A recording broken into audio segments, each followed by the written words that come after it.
Olá, pessoal, sejam todos bem-vindos. Bom, agora a gente já comentou, nas aulas anteriores, a gente comentou, então, primeiro, sobre a importância do nutricionista na alimentação do idoso, segundo, sobre a importância do fonoaudiólogo na alimentação do idoso, e agora a nossa terceira aula da alimentação vai ser sobre a importância da enfermagem, né, na alimentação dos idosos. Então, sim, pessoal, é, na enfermagem a gente tem muita importância em relação à alimentação. Por quê? Porque nós que vamos entrar ali com essa parte do uso de sondas, tá? Então, o uso de sondas na alimentação é um papel restrito do enfermeiro. Então, vamos conversar já um pouquinho sobre essa questão também, tá? É polêmica, né? Mas tem toda a questão da legislação que a gente precisa compreender e seguir, né? Então, quais são os tipos de sondas e as suas indicações? Sonda nasogástrica.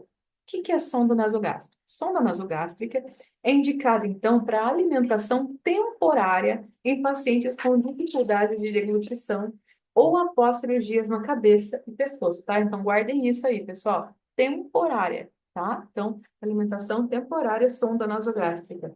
Então, essa sonda é indicada para pacientes que têm dificuldade de engolir, né, de deglutir, e também algum tipo de obstrução, tá? Aí nós temos a sonda nasoentérica, que é a sonda que é utilizada para nutrição de curto prazo, passando pelo nariz até o estômago ou intestino delgado. Sonda gástrica de alimentação, ou seja, não é nasogástrica. Se não é nasogástrica, é a sonda que já é inserida diretamente no estômago, ou seja, conhecida, famosa, conhecida como GTT, tá? Então, que precisa de gastrostomia para que seja inserida, tá? Então, a sonda gástrica de alimentação. Inserida diretamente no estômago, é indicada para nutrição contínua ou intermitente em pacientes com problemas gástricos. E tem a sonda de alimentação interal de uso prolongado, que é indicada para alimentação de longo prazo, inserida através de procedimentos cirúrgicos ou endoscópicos. Então, quem que vai determinar o tipo de sonda que vai ser inserida? O médico. Então, o médico vai determinar o tipo de sonda que esse paciente vai utilizar, tá? A alimentação, vamos comentar um pouquinho, então, aonde que entra, então, o papel da enfermagem. Só que assim, pessoal, novamente, quando eu digo enfermagem, envolve a equipe de enfermagem, porém, quando a gente está falando sobre procedimento de inserir, tá? De inserção da sonda, seja a sonda naso ou sonda nasointeral, né? Tanto a nasogástrica quanto a nasointeral, somente o enfermeiro com graduação, tá? O enfermeiro-chefe que pode fazer isso. Isso foi mudado recentemente, inclusive, em relação às leis do Conselho de Enfermagem, tá? Então, só o enfermeiro-chefe responsável do setor pode fazer a inserção de sonda, seja a sonda nasogástrica ou nasointeral, tá bom? Tanto uma como outra, só o enfermeiro. Técnico não pode, e que dirá o cuidador, tá bom, pessoal? Ah, professora, mas eu tenho um paciente e a sonda dele, ele quase que tirar a sonda de... Não. Se ele mexeu na sonda, se vocês viram que esse paciente tentou tirar a sonda, tem que chamar a enfermeira. Professora, mas não tem enfermeira na casa, sou só eu, né? Corre para a unidade de saúde. Corre para a unidade de saúde mais próxima e chama a enfermeira. Porque aí é uma questão de direito, né? Enfim, independente se aquele paciente tem plano de saúde, não tem plano de saúde, se tem médico disponível, não tem médico disponível, que a família indicou, não indicou, naquele momento, se esse paciente tentou tirar a sonda, chama a enfermeira responsável na unidade mais próxima o quanto antes, tá bom? Que é só o enfermeiro que pode mexer, que pode manipular esse tipo de procedimento. Não, nenhum outro profissional pode fazer isso, tá bom? Então, o que é alimentação por sonda nasogástrica? É a passagem da sonda, que é a inserção de uma sonda plástica ou de borracha, flexível, podendo ser curta ou longa, pela boca ou nariz. Então, ó, aqui está a sonda, né? Então, aqui está a parte nasogástrica, porque é do nariz até o estômago. Então, por isso que se chama de nasogástrica, tá? Então, o enfermeiro responsável, ele vai inserir a sonda nasogástrica no paciente, né, para que esse paciente consiga manter um tipo de dieta ou até mesmo um tipo de medicação, que teria que ser por via oral, mas por alguma alteração ele não consegue, tá? Então, Essa sonda tem a finalidade de descomprimir o estômago e remover gás e líquidos, diagnosticar também a motilidade intestinal, administrar medicamentos e alimentos, tratar uma obstrução ou um local com sangramento e obter conteúdo gástrico também para análise. Então, esses são os objetivos da sonda nasogástrica, tá? Condições ou necessidades que requerem utilização da sonda: preparação pré-operatória com dieta elementar, problemas gastrointestinais com dieta elementar, terapia para o câncer, coma, condições hipermetabólicas ou cirurgia maxilofacial ou cervical. Então, essas são algumas das condições, né, que vão precisar da utilização de sonda, tá? Então, essa é a sonda nasogástrica, tá, pessoal? Que é do nariz até o estômago. Aí, nós vamos comentar um pouquinho sobre a alimentação por sonda nasoenteral. A sonda nasoenteral é passada, então, da narina até o intestino. Então, essa é a diferença dos dois tipos de sonda, tá? Então, a nasogástrica é do estômago até do nariz até o estômago, tá? Nasogástrica.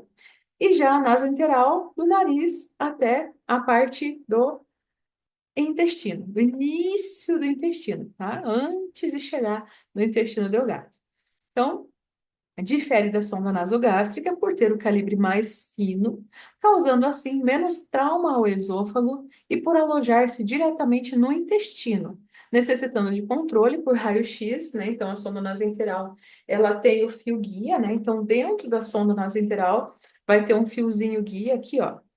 Dentro dessa sonda vai ter um fiozinho guia, então ela é mais fina do que a sonda nasogástrica, porém tem o fio guia que é possível ver em raio-x, né? Então, para ver como que está essa alimentação. Geralmente é colocado em pacientes que estão, então, inconscientes, né? Pacientes mais inconscientes.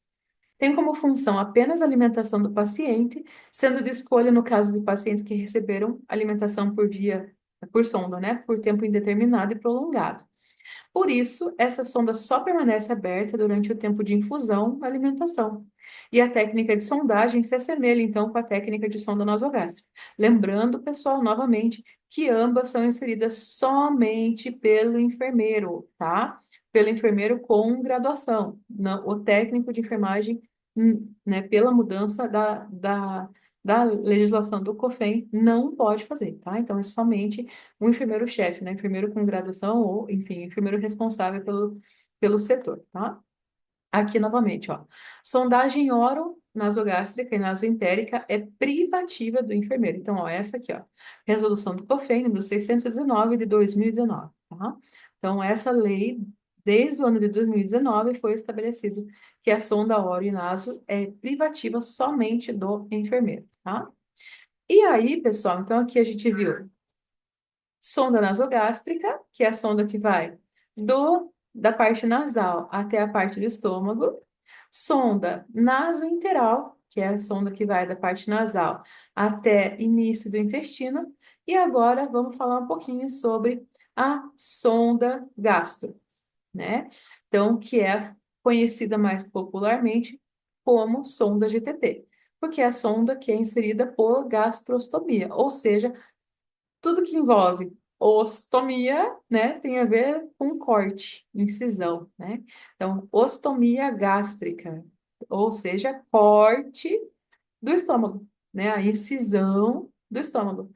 Aqui, ó, tá? Então, a gastrostomia é uma abertura no estômago que é exteriorizada na pele, realizada durante a cirurgia, para administrar alimentos e líquidos. Então, a gastrostomia, quem que vai realizar?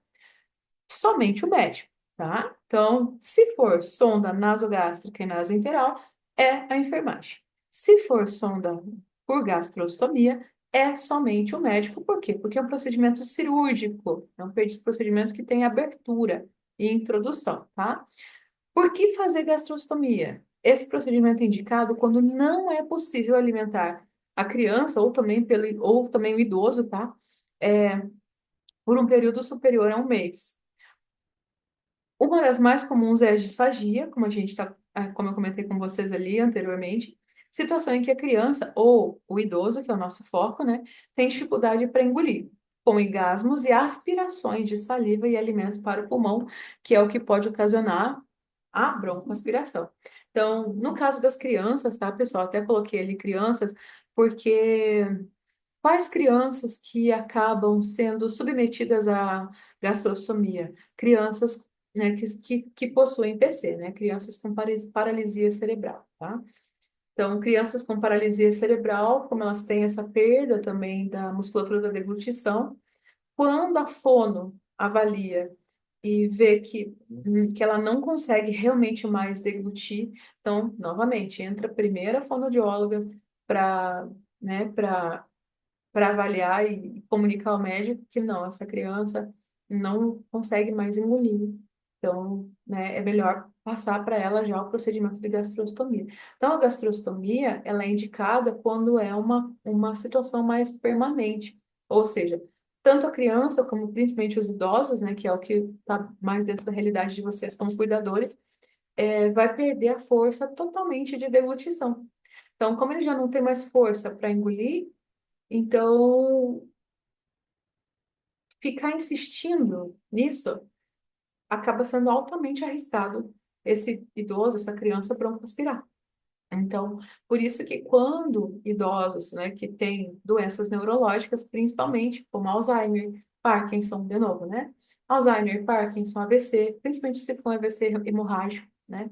Que, enfim, acaba fazendo com que esse idoso perca a força total, né, de toda a musculatura. Então, quando são doenças neurológicas que limitam toda a parte muscular, vai chegar um momento em que os músculos da deglutição também vão ser comprometidos de tal forma que, pela avaliação e regressão da doença, o procedimento mais seguro acaba sendo, então, a gastrostomia, que aí a dieta vem diretamente aqui no estômago. Então, não precisa mais passar por toda a deglutição, né? Por todo o processo de deglutição, até chegar ao estômago, tá? Então, nesse caso, aí então é indicado, nesses casos, né, são indicados então a gastrostomia. Quais alimentos podem ser dados pela gastrostomia? Pacientes com gastrostomia podem receber dieta caseira, dieta industrializada ou ambas. Alimentos espessos podem não passar ou obstruir a gastrostomia. Isso depende da técnica de administração e do tamanho, o calibre, né, que seja a extensão utilizada. De uma maneira geral, são utilizados líquidos e alimentos liquefeitos com espessura menor que um purê. Por quê? Porque o paciente, quando está utilizando a GTT, a alimentação vai vir direto aqui. Então, tem que tomar muito cuidado com o calibre da dieta, com o calibre da seringa, né? Então, para não ter o risco de, vou falar um termo simples, né? Mas entupir ali. Então, por isso que toda vez tem que fazer toda essa a parte da, de certa forma, higienização ali, né? Com sorinho, tá? Então, tem que tomar muito cuidado com a sonda de TT também. E os alimentos sempre a forma mais líquida, menos consistente possível, tá? Então, muito, muito, muito importante. E aí entra, então, qual a importância do profissional enfermeiro?